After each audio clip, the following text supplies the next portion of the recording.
Hello, everyone. Welcome. It's just now 6 o'clock, so we're going to give a couple minutes before we get started. We're going to have a brief presentation for everybody. My name is Noah Hausch. I'm Community Development Director for the city. We're going to have Robin here, who's the lead on the development team. She'll be giving a presentation.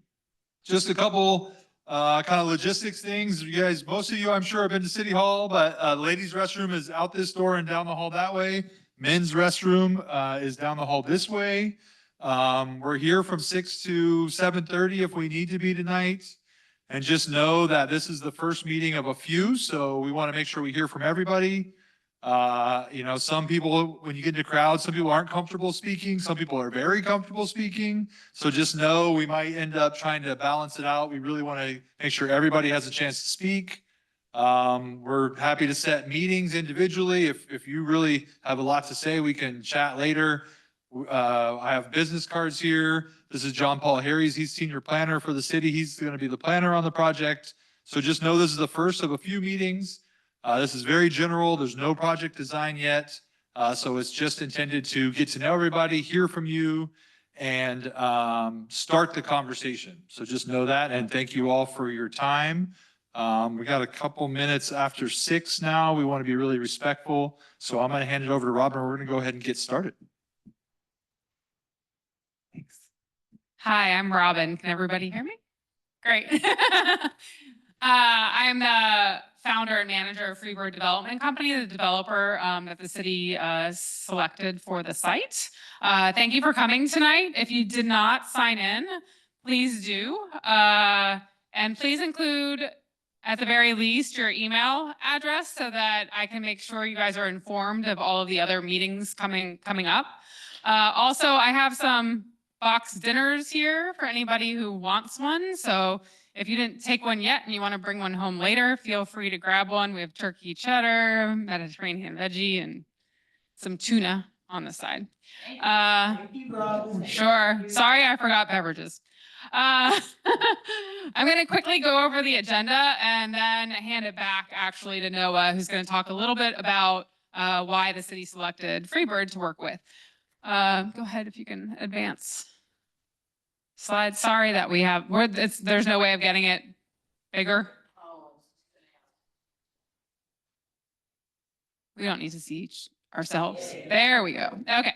So we're going to do introductions, which I basically just did. We're going to talk about the RFQ process. RFQ stands for Request for Qualifications. That's the process the city used to select Freebird as a partner on this project. I'm going to introduce the development team, speak a little bit about the development program and the goals that we have for the project. The architect is here to talk about some of our design considerations. As Noah said, we don't have a specific design for the site yet. That's why we're here. That's why we're launching a community engagement process. But we do have some considerations that we're working around in terms of the site location, goals that we're trying to meet. And so we'll talk about that tonight. And then I will give you a preview of the upcoming community engagement meetings. And then I do think we have enough people here that it makes sense to probably break out into two different groups at the end of the presentation so that we can get more feedback from people. I also have comment cards here tonight. As part of the breakout groups, we're going to do a survey of your design preferences, so we can keep that in mind as we put together the designs for the site. And I also have comment cards because I know some people aren't necessarily comfortable talking in front of a lot of other people. So if you prefer to write your comments on a comment card, we'll pass those out later too, and you can comment that way. Yeah, if there's more people coming, then yeah. We would want like 4 or 5 people in each group, so absolutely. Okay, I'm going to hand it back over to Noah. Thank you, Robin. As I said, my name is Noah Hausch. Thanks everybody for coming. We're here to talk about a potential project at 120 East Cotati Avenue. You guys are all familiar with the empty lot where the flower guy parks. That's the property. Just make sure everybody's aware. In 2009, the city went through a process to kind of reimagine what the downtown would look like and develop into the future. And the result of that is the downtown specific plan. So many of you participated in the meetings to tell us what you wanted downtown. Many of you have heard about this, I'm sure, but some of you might not have. And so cities often do what we call specific plans when we're trying to decide what to do with a very specific part of town, right? So right now we're doing one for the neighborhood around the train station center away. But we did this and we adopted this in 2009. And it lays out the vision for what downtown is going to grow into over like a 25-year period. And it starts on with the classic downtown and it goes all the way up to Roner Park, Commerce Avenue. So it's like the corridor plan for that area. And the hotel site is in that and all the property in between. So we got that adopted. And then starting in about 2015, we had some projects proposed on this property. And many of you may have seen those projects. You may have been aware of them. One of them was called the Wash Club, I think, because it had a laundromat in the ground floor. But they all implemented this vision, which was ground floor kind of retail commercial uses, and then a floor or two of apartments or multifamily housing, what we call multifamily housing. And so we went through a few different versions of projects and got them approved there. And the owner always said that those projects never could make money. They never could get a project that would meet all the costs. You know, they had interest rate changes and construction cost changes through those timelines. But say the last project they got approved was about 25 units. JP would know better than me, but about 25 units, 3 stories tall. And they go out to the banks and they try to get financing. They couldn't get financing. So then they go to the private sector to try to get financing, and they got a new investor involved. Through all of this timeline, the state is frustrated that housing is not getting built in California and the cost of housing is going up so high. So the state behind the scenes are changing the rules about housing statewide. And really what they're doing is making it, giving cities less say and giving it easier for housing projects to get approved by developers, making the process easier for developers generally is the direction that all this state law has been going in California. And so this new investor in the Wash Club site knew about some of these new laws, one of which is called SB 35. And they a 5-story, 73-unit building on this site, which I think some of you are aware of. Some of you have seen those plans. Nobody that I have talked to in Cotati liked that project. So while it was going through the process, which it did not require public review, so the Planning Commission or the City Council were not going to be able to say yes or no to that project. We were going to be required to approve it if it met certain criteria, and we were going through the review of that project to decide yes or no. It was 100% affordable housing, 73 units, 5 stories tall. Through that process, the city started to get a feeling that the developer may be willing to sell it. Because no one thought it was a very good fit for the site, and we heard the developer may be interested in selling. Damien right here, this is the city manager back in the back of the room, approached the city council and talked to them about potentially buying the site.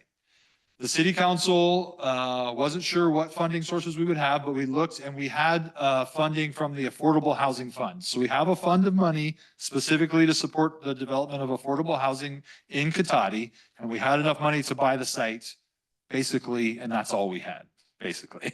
And so the city council voted in, the city bought that property with the goal of developing it to essentially not have a 5-story, 70-unit building there, but to support affordable housing in town with city funds. And so that's what we did, and we bought the property. Then, so late 23, right? So, okay, now the city has a property. We're not developers. We don't build things. And so we went through a process called a request for qualifications, RFQ, and we wrote a letter, and I got a list of all the developers in the state of California who have told the state that they want to develop affordable housing. I sent out an email, I think it was, I don't remember how many people, it was about 200 emails to these developers and said, hey, are you interested in Cotati? We got a response from Freebird. We looked at it. We were very impressed with Robin's firm. And ultimately the city council chose to partner with Freebird to develop this property. And that's how we're here now. So just to tell the background, I want to make sure. So the timeline, we issued it in March on the 21st. They were due in April. We met with Robin. She told us her qualifications. She's built in Sonoma County. She's got a lot of experience dealing with the financial elements, which, given the history of the site, it's a challenging thing to build housing and affordable housing even. So all of those factors combined for the city council to select Robin in June. And then she's got kind of a lot of irons in the fire. So it's taken us a little while to get to this point. But we're here. We want to hear from you guys. We want to hear your concerns, your goals, the ideas you have about the property. But no, it has to be affordable housing. There's no question about that because the funding source we used to buy it was for affordable housing. And we're really committed to trying to implement the city's development goals. So the rules we've set up in place, like the downtown specific plan and a few of the other rules, to try to get the project to really feel like Cotati. And so that's our goal, and that's why we're here, and that's why we want to hear from you guys. And I don't have anything else right now. Thanks. You can go 2 slides. All right, it's me again. I already introduced myself, but I think a couple people may have come in after that. So my name is Robin Zimbler. I'm the founder and manager of Freebird Development Company. With me here tonight is not Carmen. So I think you'll hear a little bit later in the presentation that we're proposing a 25% set aside of units for people with intellectual and developmental disabilities. That's a population I try to serve in all of my projects. I have an adult nephew with autism, and I see the daily struggles my sister's had as he has grown up. He's in his 23, 24 now, to keep him housed. And so when I started Freebird, it was just a personal mission of mine to try to include that population in projects. In addition, that set aside helps secure funding for projects. And so Carmen, all that is to say that Carmen is with the North Bay Regional Center. I don't know how many people here are familiar with the regional centers, but they're essentially the public agency that helps us implement that, preference. Unfortunately, she was not able to make it. She was supposed to come tonight, but she couldn't come. So also with me are Paul, Sam, and Adon. They're all here with our architect, HKIT Architects. You'll be hearing Paul speak in a few. And then when we move into our breakout sessions, Sam and Adon will be helping me with that as well. Next slide. So I skipped over the RFQ selection considerations because Noah went over that pretty well, but I did want to point out that I think part of the reason why the city was excited to partner with us on this project is because of our team strengths. The first one being that we transform lives through inclusive projects reaching a broad range of households. So what I mean by that is, if you unpack that sentence, inclusive housing for me really means that it's housing for everyone. Again, honoring that set aside for people with intellectual and developmental disabilities, people of all ability, a project that really serves people of all abilities. And also, I think what makes us a little different from a lot of other affordable housing developers is we try to reach a broad range of income. So we're not, we build housing on this project. We're hoping to go up to 80% of AMI, and I have a slide a little bit later which can show what that translates into for incomes and rents. But we're not, I'm not a developer who likes concentrating poverty in a single building. I'm not going to build a project that's all extremely low income and very low income. A lot of developers of affordable housing do that because it's easier to get financing that way. But I believe in creating projects that really lift up people all along the housing ladder from extremely low income to, I think, 80% of AMI might even be considered moderate income in some cases. Different people have different lingo. We have a strong commitment to community engagement. Again, that's why we're here tonight. I think we signed the exclusive negotiating agreement in July with the city, and in my experience, nobody goes to community meetings in August. It's just the end of the summer. So we wanted to wait until September to have this one, and we're committed to having a robust conversation with everybody here tonight and moving forward through several meetings. We integrate projects with existing neighborhoods. So again, what I mean by that is we don't look at sites in a vacuum. We think it's very important to take community input and also acknowledge what we're building within and kind of weaving it into the neighborhood fabric. And so our design team's going to be talking a little bit about that later. Come on in. Can you help them sign in? Okay. And then lastly, we're a seasoned team with strong financial capacity and expertise and a proven track record of bringing in projects on time and on budget. Well, actually, let's move into the next slide and I'll talk a little bit about that on the next slide. So a little bit more about my company and myself. I've been in the affordable housing industry since I graduated from grad school in 2001. So I got my start in the public sector. I worked in Baltimore City's Housing Authority for a few years and then moved to New York and worked in the New York City's housing department for a few years. And then I've worked as a housing developer for 15 plus years, as a private housing developer for 15 plus years. I started Freebird 5 years ago, about 5 years ago. So I worked for large national affordable housing developers for many, many years and then started my own company about 5 years ago. Since starting my own company, we did a 700 unit rehab in San Jose when I first started, but this is a new construction project, so I'm going to focus on the new construction projects. We last year completed a 65 unit project in Santa Clara. And that also had a 25% set aside for people with intellectual and developmental disabilities, and HKIT was the architect on that building. So that's 0.01 there is not a rendering, that's the actual building. Completed that this time last year. It was fully occupied as of January this year, and it's just a great place. I'm going to skip now to number 3 on that slide. So that's South Park Commons. It's in Santa Rosa. It's under construction right now. We should be getting our certificate of occupancy in October for that one. And on that project, we were successful in getting 3 different state funding sources for that project, all on the first time we applied, which is like unheard of. So I don't like tooting my own horn, but I will on that one because yeah, it was pretty amazing. I'm hoping we don't have to get 3 funding sources on this project. But the fact that we were able to get that funding from 3 different state sources all on the first try was pretty great. And then number 2 up there is a project that we're working on as well right now in Healdsburg. So that's also in pre-development. We're not under construction on that one yet. It's about 118 units. It's home ownership and rental, but all affordable. And we just won $21 million. You may have seen it in the Press Democrat. $21 million state funding award for that project. And so, yeah, I would say I'm, feeling like I do not live in Sonoma County, but that Sonoma County is becoming my home. I'm going to turn it over now to Paul to introduce HKIT.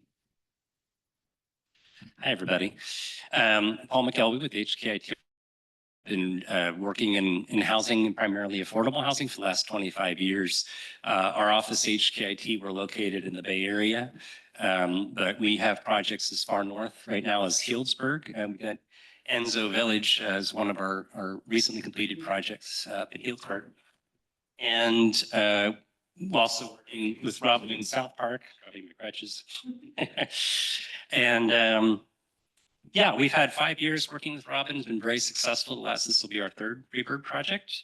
We're a 60-person office, and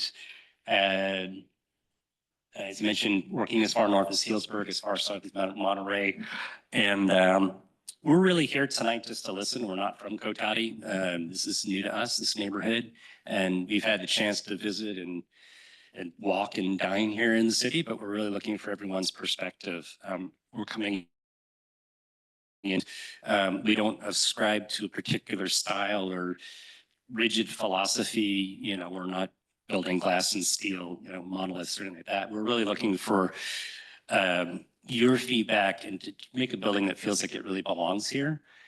We have a fantastic site right downtown in this beautiful plaza. We really want to design a building that's going to feel like it's always been there. And for that, we're really going to need everyone's feedback. Yeah, I'm going to also introduce Sam and Don from our team. Sam's been working with Robin for a number of years as well. And Don's going to be part of our process as well. So we're really excited to chat tonight. Yeah, well. Rolling. All right. Yeah, you were here pre-accident. If you can go to the next slide. Totally do. Totally. So I wanted to talk a little bit about our development program goals. So the first one is really to leverage the location of the site, but also recognizing that the city has to meet their arena numbers. And so the site does give the city and us the opportunity to create a number of affordable units. I think there was one project that was entitled at 28 units, right? And then there was the 70+ unit proposal. I don't think either of those numbers are necessarily appropriate for the site. So where we landed, again, I don't think a building higher than 3 stories is appropriate for the site. And I think even a 3-story building has to probably have some step downs to 2 stories for the site. So what we were looking at was a building that roughly houses about 50 units and does not go higher than 3 stories.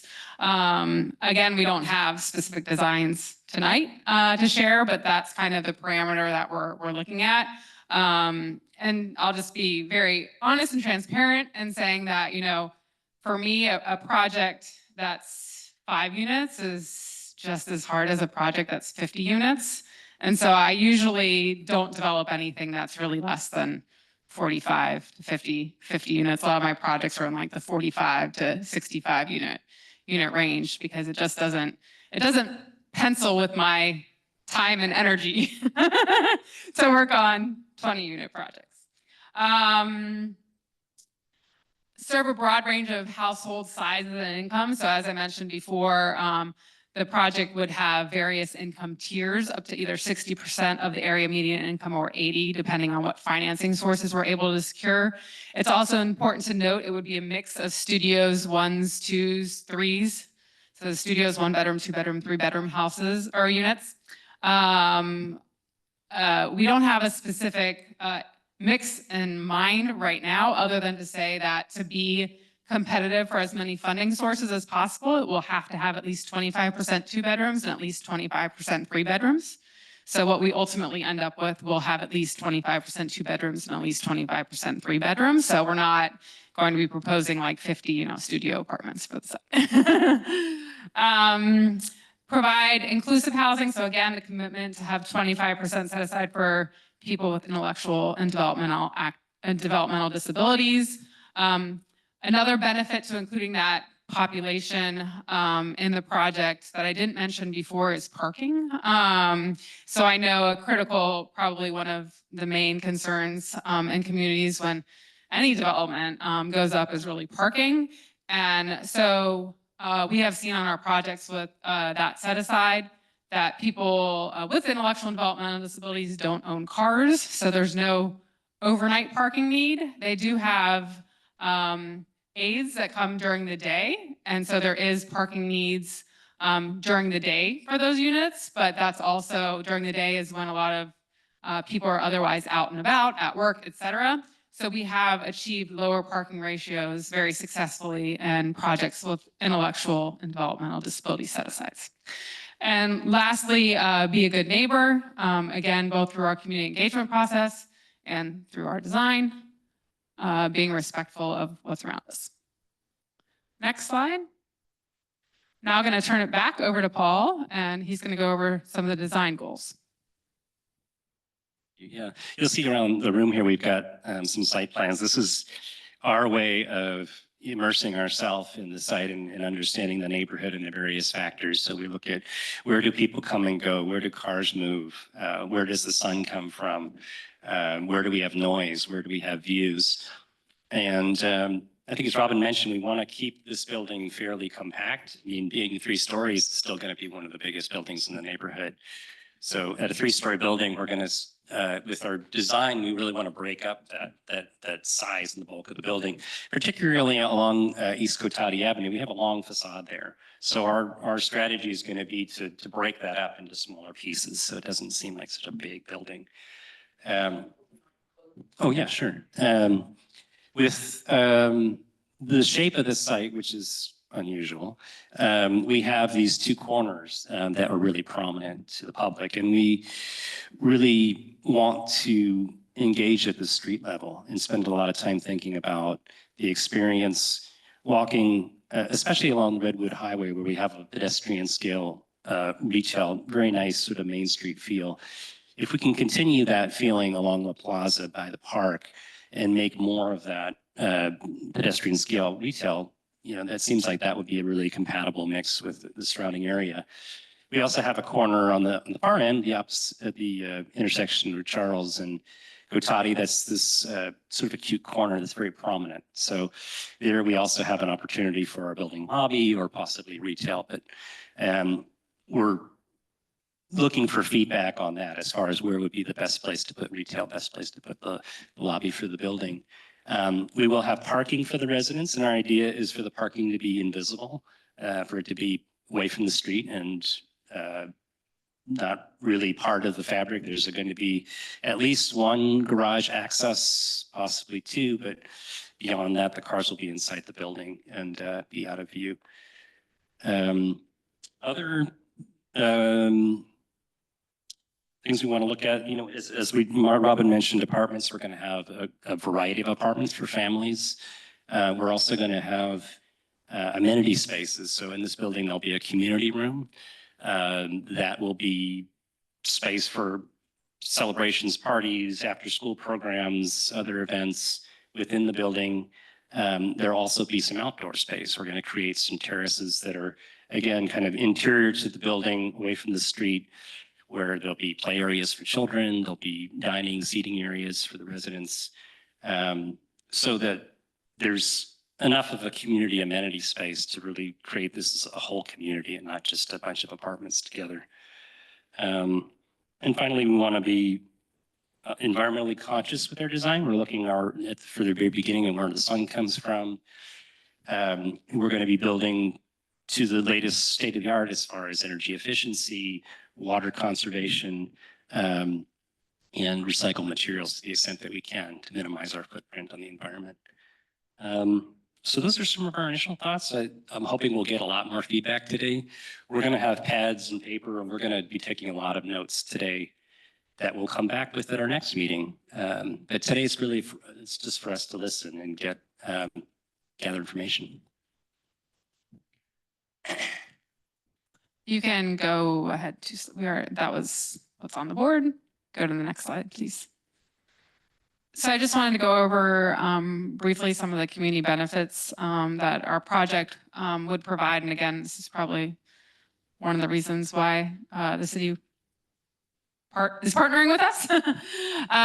We do in our projects offer public access to our community rooms for community events, but on a reservation basis. So again, if there's a local group that needs meeting space, they can reach out to our property manager and use our community room, which is usually between 800 and 1,000 square feet, has a kitchen, et cetera, for community events space. 800 to 1,000 square feet usually. So they're very nicely sized community rooms. They usually, I think this one also would have access directly to outdoor space as well. Ground floor commercial space, as Paul mentioned, we heard through the RFQ process that was important to the site to activate the street.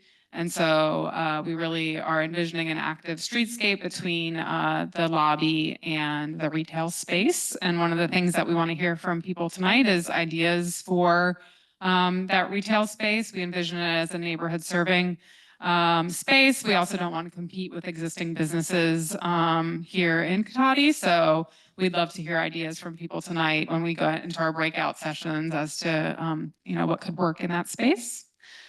Again, as Paul mentioned, extraordinary sustainability and accessibility measures. So the building will be all electric. I don't think that's a requirement anymore, but we will do it anyway. So there will be no gas infrastructure to the building. It'll be all electric. Commitment to local, small, and disadvantaged businesses. Being a small and woman-owned business myself, I'm all about trying to help small businesses. So through our contracting, both on the general contracting side and our property manager, any vendors that they need to hire, we'll be looking to hire local first. Robust social service programs. So in all of our buildings, we offer social services. A lot of the times that takes form of adult education classes, health and wellness classes. We also can make those available to the public for anybody who wants to join in. There's nutrition classes, there's financial literacy classes, there's just a whole host of social activities that we normally have at our properties. And lastly, again, the extensive local outreach. If you can move forward one more slide. So our community engagement process, again, today is just an introductory meeting.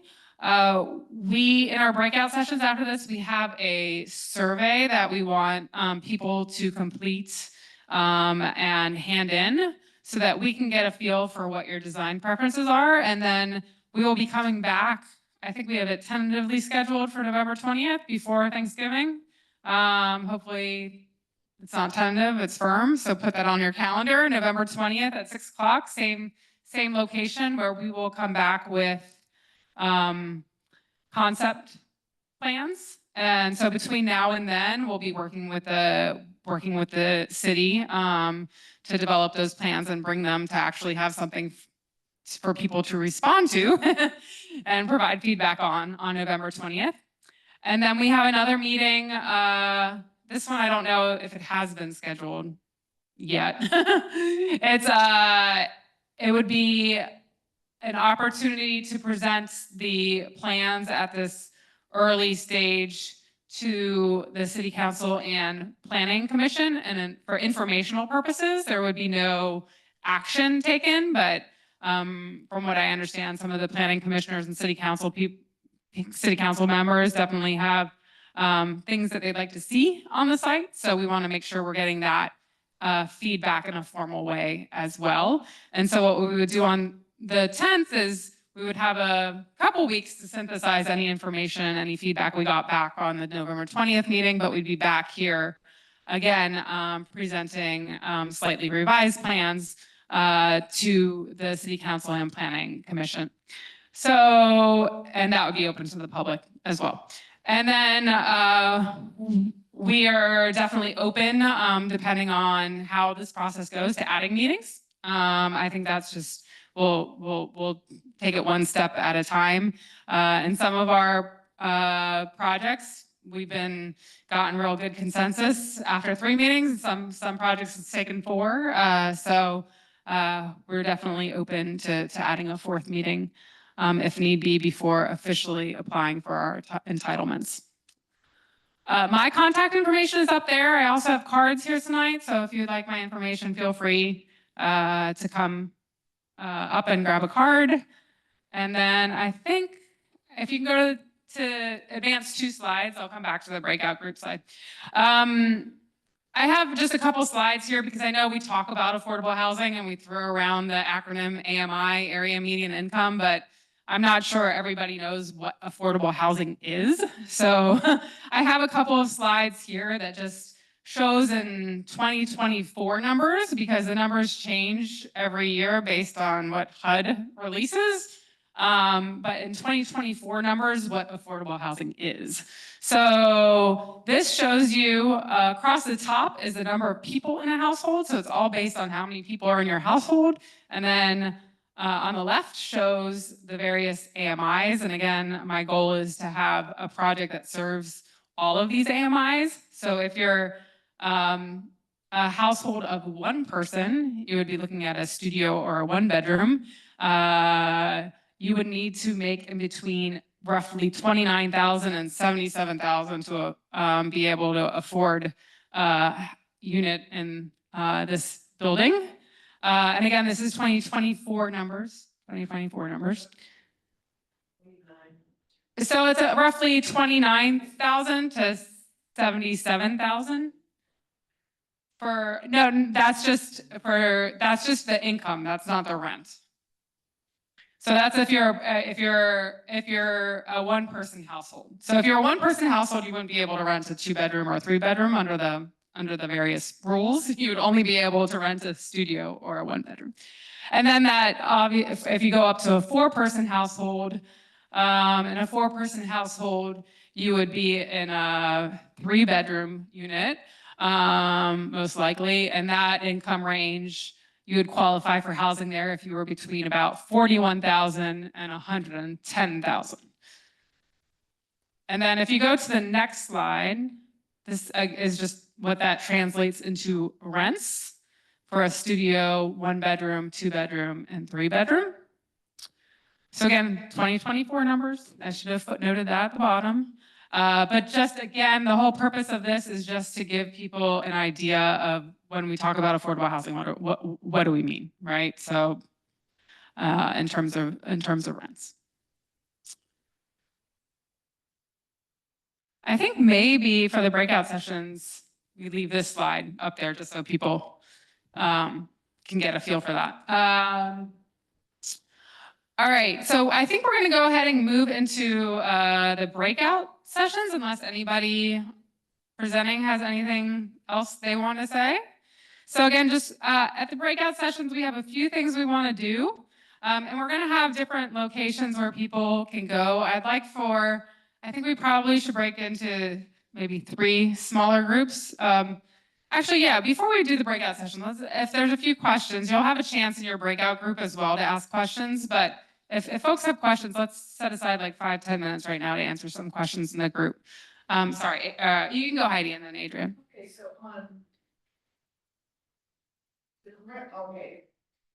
the retail, Yep. what is the anticipated number of Space. We have been roughly planning for, I think it's about 5,000 square feet. But I think how that gets broken down depends on really who we are targeting for renting that space. No, I think it really depends. I was gonna say, yeah, one to 2, I would say as well. 3 to 4 would be pretty cut up. And it really depends on, I don't want to build the space on spec. I'd like to kind of get feedback as to what people would like to see there and then proactively target people in that industry. I know I've heard some interest in having not necessarily it be a library, but at least for there to be space for the library to have like a satellite there. Okay. Okay. Okay, got it. Yeah.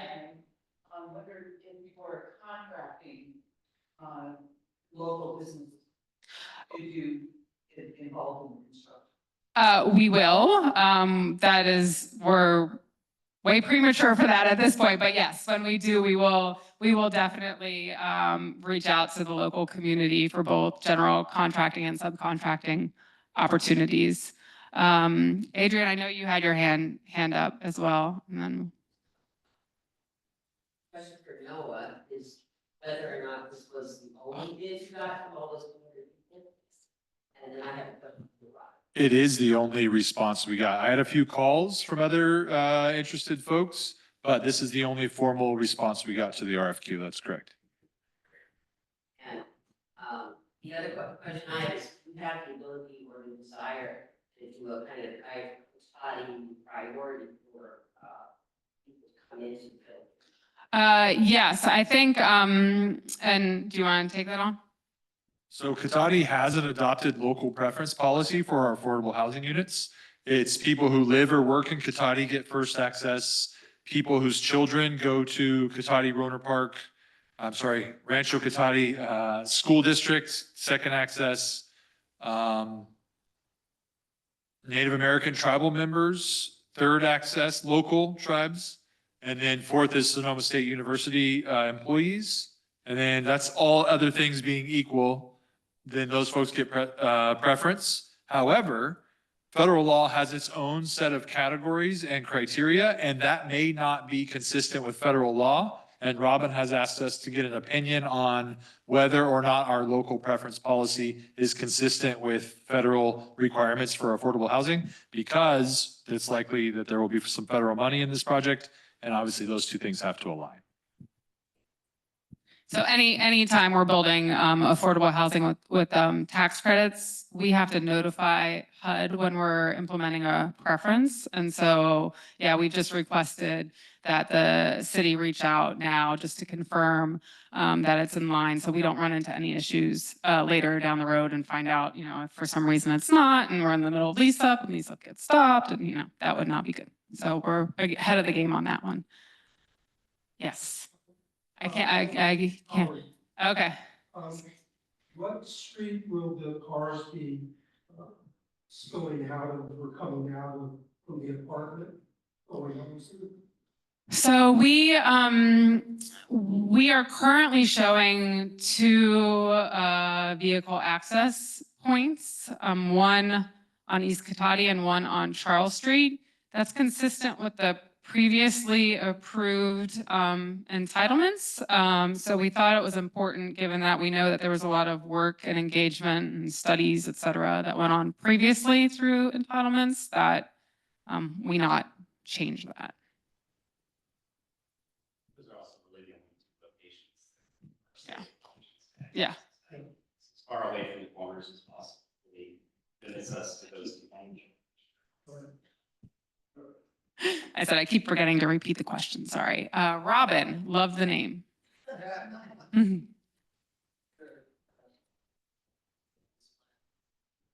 Oh, really? That's funny. Pete back there was asking me why I was named Freebird, and see, I'm not the only one. Okay. Examine the probable flow of absolute cars. Both of those entries. Yeah, I'm not sure. I'm not sure if previous traffic studies were done, but if they weren't, they will be done. That's the we did a formal we did a traffic study before, and we will do it. Yeah, because that's the one on East Cotati is very obviously a problem. It's just a little more than half a block from the light where people come around the corner going south and turn and then merge just a few feet above where you're going to have other cars coming in and out. Yeah. And that's very, if you've ever driven it. Yeah. Yeah. It's already compatible things going on with a whole new pump and the flow of things. How's that gonna work actually? Yeah. Especially exiting. Teresa. Robin and Paul. Noah. Paul.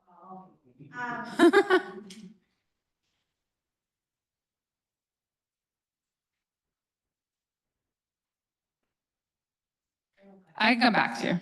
It happens to me all the time. I'm sorry, you don't have your name tag. Jay.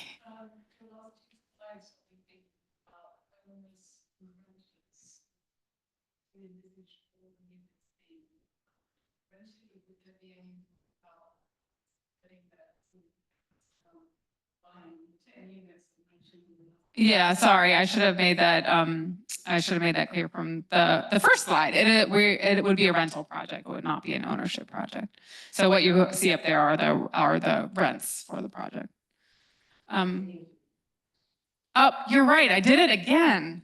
Okay, the question was it going to be a rental or ownership project? Are you like Burbank housing?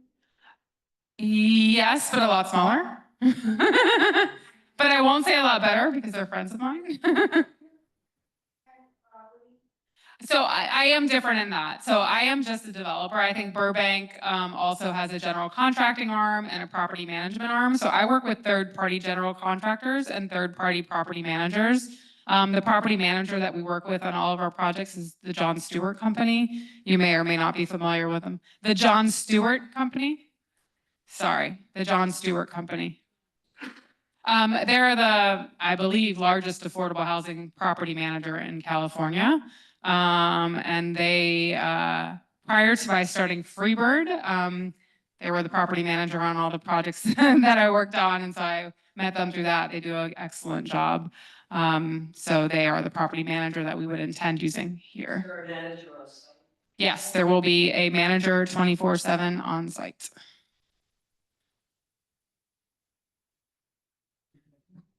So there'll be, I should rephrase that. So we will have a property manager and a maintenance staff on site. One of them will be there 24/7. So there'll be two people there during the day and one person there all the time.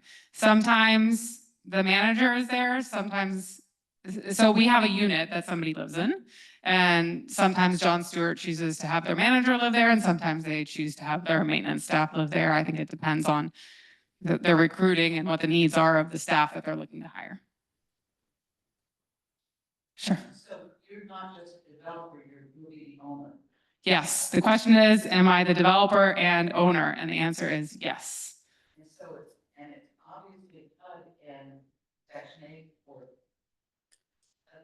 No, not necessarily. So we finance our projects. Sorry, the question was, is it HUD and Section 8? Not necessarily. So we finance all of our projects with what's called low-income housing tax credits. And so those are a federal tax credit, but it's administered at the state level. It's possible that we would seek HUD financing and or Section 8 for the project. But right now, it's not, those are just possible funding sources. They're not necessarily the funding sources that we would go after. In fact, we probably would not go after Section 8. There is a similar program to Section 8 that provides rental subsidies to people with intellectual and developmental disabilities. It's called Section 811. So that would be the more probable rental subsidy for the project if we choose to try to get rental subsidy. Any other questions that I could answer in this group? Otherwise, I definitely want to move into the breakout groups, and there'll be somebody, is it okay if we break out into three and one of you is at each of the three, and then I can float and answer more general questions? Okay, so I think we're gonna have one group meet over there at the staff table, one group meet in the conference room, and then whoever wants to stay around this table, we can gather around this table. I can move the food around. You guys can take the food, and we'll do it from there. You can stay as long or as short as you want. Well, I shouldn't say as long. We're hoping to be done by 7:30. But we also have comment cards here that I'll bring to each of the groups. So if you just want to get out of here and write your comments down and hand them into us, that's fine too. So thank you, and I'll be floating, so if you have any questions and you want to come find me, I'll just be floating around.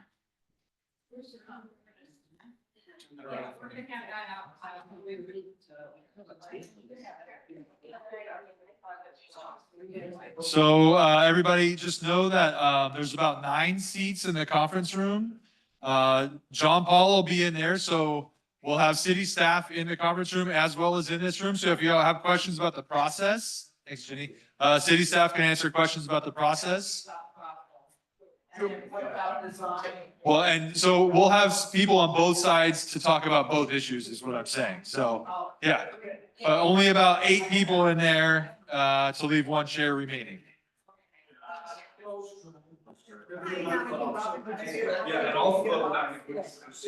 Hey, I hope. Charles, we village hall represented on this table. Thank you, Heidi, for getting so many people here.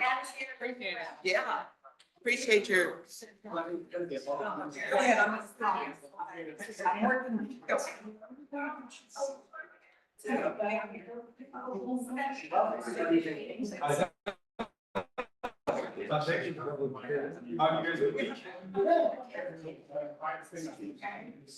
Oh, yeah.